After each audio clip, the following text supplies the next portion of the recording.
Dans les épisodes précédents, Elenel fait la rencontre de Serdian, un être étrange et le créateur de ce monde. Ensemble, ils partent en quête des morceaux de la clé qui permet de s'en échapper. Au moment de trouver le premier élément, ils sont attaqués par une étrange créature d'ombre qu'Elenel parvient à vaincre grâce à l'escrime magique. Le deuxième morceau de clé se trouve au fond de l'eau, gardé par un serpent d'ombre. Elenel le combat, mais ne réussit à le battre qu'avec l'aide de Serdian.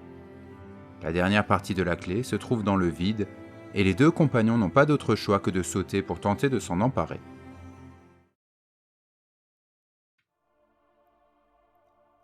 La sensation était étrange.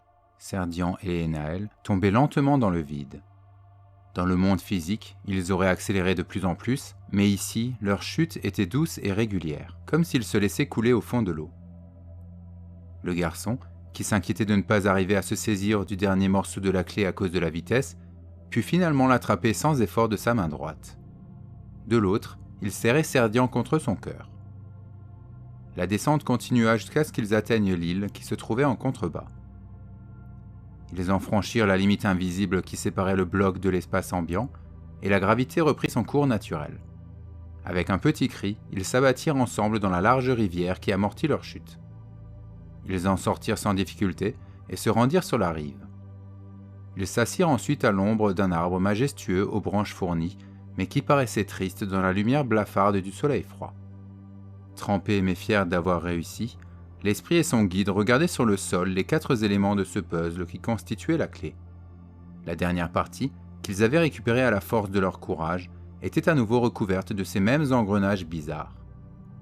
Cette fois-ci, ils étaient chauds au toucher, brûlants même lorsqu'Elenel laissa son doigt reposer dessus. « On l'assemble » demanda presque timidement le garçon, maintenant qu'ils avaient enfin trouvé toutes les pièces. « Oui, il est temps, je crois. » Ils n'eurent aucun mal à fabriquer la pyramide, et lorsque tous les morceaux furent alignés, ils fusionnèrent pour former un objet d'une beauté étrange entre la pierre et la machine, qui ressemblait aux sculptures minérales que réalisait de temps en temps le grand-père d'Elenael. Au centre de la façade où les engrenages se rejoignaient, ceux-ci commencèrent soudain à s'activer et à tourner de plus en plus vite. Le mouvement s'accéléra progressivement jusqu'à ce que les détails des pièces métalliques deviennent flous. À la place, un tourbillon lumineux apparut, semblable à une fenêtre laissant passer le soleil. La clarté produite était telle qu'il était impossible de discerner ce qu'il y avait derrière. Elenel retourna à la pyramide pour observer les autres faces et vit que le même phénomène s'y manifestait. Lui et Serdian attendirent, persuadés que ce n'était que le début, mais l'objet resta dans cet état étrange. « À ton avis, on doit faire quoi maintenant ?» « Aucune idée. Je sais juste qu'il s'agit d'une clé, et que c'est le seul moyen de quitter cet endroit. Peut-être qu'il faut que tu touches la partie lumineuse ?» Avec un peu d'hésitation, l'enfant s'exécuta. Le phénomène étrange, malgré ce qu'il craignait, n'était ni brûlant, ni froid d'ailleurs. En fait, son doigt passa à travers sans rencontrer d'obstacle, et il le retira aussitôt. Ils patientèrent quelques instants, mais ne constatèrent aucun changement sur l'objet ou sur la peau du garçon. Celui-ci respira alors profondément, et il enfonça sa main tout entière dans le tourbillon lumineux. Il se mit ensuite à tâtonner avec maladresse, comme s'il cherchait à l'aveugle. Il effleura quelque chose et s'en saisit. Sa paume se referma sur une petite pierre aux arêtes un peu tranchantes. Ce geste parut déclencher le mécanisme de la clé, et, avec un bruit sourd, un halo s'échappa de la pyramide pour entourer les deux compagnons telle une énorme bulle de savon. Ils restèrent figés, tétanisés devant les événements, quand la sphère s'éleva soudain vers le haut. Elenel sentit ses jambes quitter le sol tandis que leur ballon transparent les emmenait à travers le feuillage de l'arbre. Le paysage de l'île s'éloignait lentement sous ses pieds, tandis qu'ils empruntaient de façon un peu ironique le chemin inverse de celui qu'ils avaient parcouru pour s'y rendre. La bulle, qui était devenue une sorte de moyen de transport, commença alors à prendre de la vitesse en louvoyant entre les blocs de terrain suspendus dans le néant. Le spectacle, qu'ils voyaient maintenant de plus haut, était très impressionnant. Avec la distance, on percevait bien que la planète s'était disloquée et que des morceaux de tailles diverses s'en étaient séparés. Ils atteignirent bientôt un point où les îles se faisaient plus rares, plus éloignées les unes des autres. Malgré cela, elles étaient toujours reliées par les ponts de Serdian qui, dans le vide infini, paraissaient former une toile métallique. Elenael se tourna vers son nouvel ami pour voir sa réaction, mais celui-ci regardait le spectacle, imperturbable.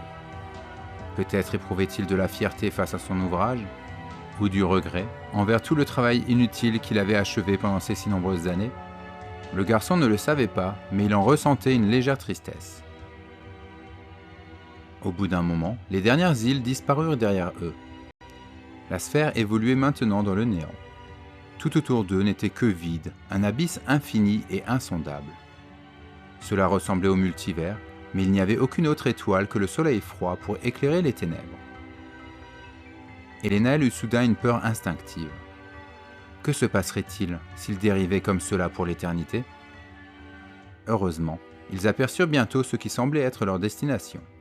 Un morceau de terre assez petit, peut-être une 50aine de mètres de diamètre, où se trouvait une plaine aride recouverte d'herbes jaunies. À quelques mètres du sol flottait une structure étrange, une sorte d'énorme cube noir qui tournait sur lui-même avec lenteur. Les deux compagnons l'observèrent avec curiosité, avant de commencer à paniquer, car la bulle, lancée à pleine vitesse, paraissait vouloir s'écraser contre le mystérieux monument. Ils poussèrent un cri d'horreur quand la sphère s'abattit sur le côté de l'édifice, mais, à leur grande surprise, ils s'enfoncèrent dans les murs comme s'ils n'existaient pas. Ils traversèrent ce qui semblait être de nombreuses parois intérieures, jusqu'à ce que leur véhicule ne s'arrête soudain. Dans un bruit un peu écœurant, la bulle éclata et Elenael tomba lourdement sur le sol. Lui et Serdian se trouvaient maintenant dans un couloir construit dans un matériau lisse à la texture étrange. Des lampes éclairaient vaguement le chemin d'une couleur orange et créaient une atmosphère oppressante. Quelques mètres plus loin, ils apercevaient une sorte de plateforme grise.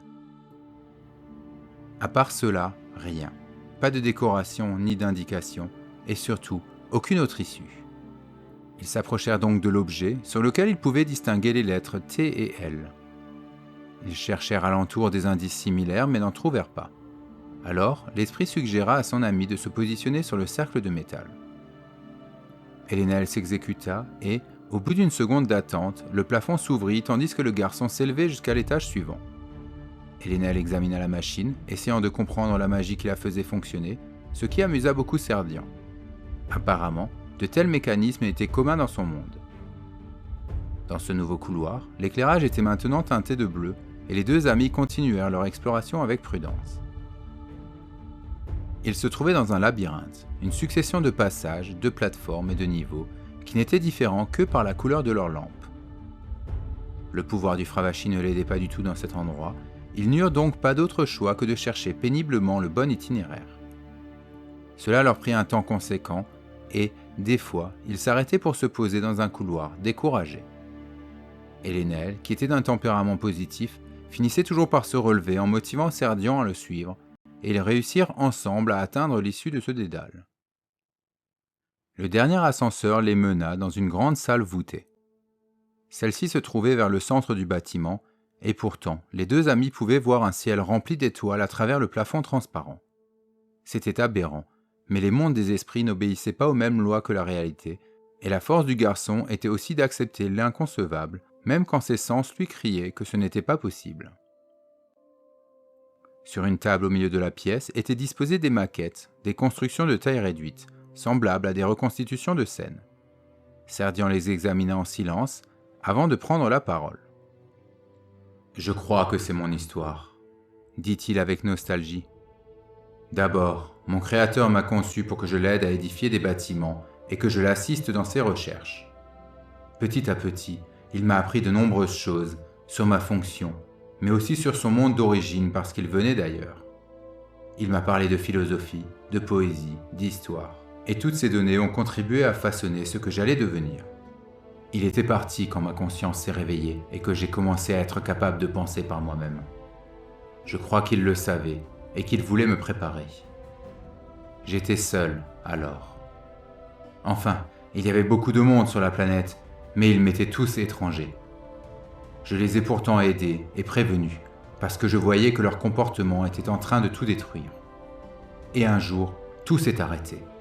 La terre s'est déchirée et les océans ont tout englouti. C'est le jour. Sa voix se brisa soudain et le masque animé se tourna vivement vers Elenael qui le regardait avec gravité. Dans un souffle, il finit sa phrase. c'est le jour où je suis mort. Le silence était pesant. Pour la première fois, peut-être, Serdian se rendait compte de sa véritable nature. Hélénelle l'observait avec compassion, sans intervenir. Finalement, son ami reprit la parole. « C'est donc ça alors. Je suis mort. Et ce que j'attendais, c'était quelqu'un pour me libérer. » « Oui, » souffla Hélénelle. « Je suis là pour t'aider à continuer ton chemin. » Serdian ne dit rien pendant de longues minutes, puis il finit par demander. « Est-ce que je peux rester avec toi ? Je ne veux plus être seul. J'ai peur, dit-il d'une voix étranglée. J'ai peur que ma prochaine vie, si jamais j'en ai une, je ressente à nouveau cette sensation. » Le Fravashi le regarda avec tendresse et répondit. « Oui, tu peux venir avec moi, mais alors tu seras sous la forme d'un esprit. Est-ce que c'est ce que tu veux ?» Le visage animé qui flottait dans l'air se para soudain d'un grand sourire, le plus éclatant depuis qu'Hélénelle l'avait rencontré. « Oui, j'aimerais rester avec toi. » Les yeux remplis de joie, Hélénelle tendit sa main vers lui en lui faisant une promesse solennelle. « Je n'en suis pas capable pour l'instant, mais je m'engage à trouver un moyen pour que tu puisses un jour explorer mon monde avec ton propre corps. » Serdian se posa sur la paume de son ami. « J'espère surtout qu'on pourra l'explorer ensemble. » À l'endroit où ils se touchaient, une lumière éclatante jaillit soudain pour tout engloutir.